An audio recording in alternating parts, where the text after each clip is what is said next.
Voici une révélation choc qui va faire couler beaucoup d'encre. Sam Altman, le PDG d'OpenAI et créateur de ChatGPT, vient de révéler dans le cadre d'une interview que les médecins utilisaient régulièrement l'intelligence artificielle de ChatGPT pour établir des diagnostics.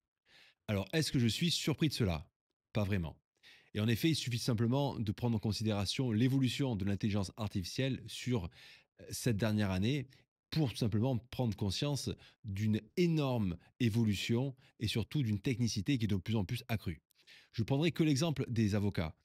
Dès l'année dernière, ChatGPT était en capacité de réussir le concours d'avocat auprès du barreau de New York, avec des scores assez impressionnants.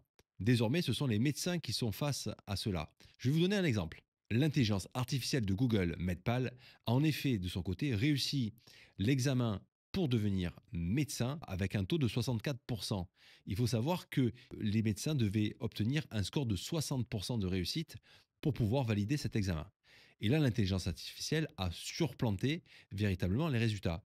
Mais bien plus que cela, lors de nouveaux tests il y a quelques semaines, l'intelligence artificielle a eu un score de près de 86,5%. Et ce n'est pas rien.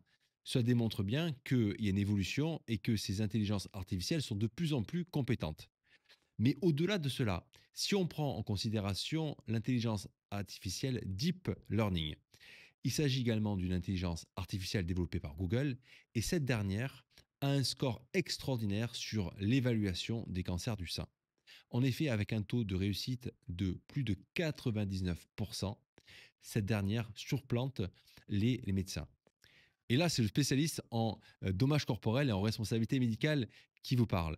Dans le cadre des dossiers que nous traitons au cabinet, malheureusement, nous avons eu des victimes de diagnostics erronés avec des pertes de chances de survie très importantes.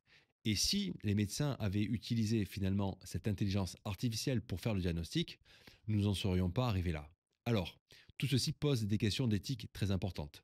D'abord, en termes de responsabilité médicale, qui est-ce qui est responsable en cas d'erreur de diagnostic si le médecin utilise l'intelligence artificielle?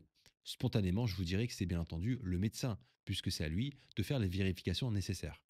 De la même manière, il y a des questions éthiques sur le transfert des informations médicales et le RGPD et le respect du secret médical. Autre question également, jusqu'où pouvons-nous faire confiance à l'intelligence artificielle? Il s'agit d'une révolution que nous sommes en train de vivre tous ensemble après cette révolution industrielle du début du XXe siècle. Au niveau du XXIe siècle, c'est l'intelligence artificielle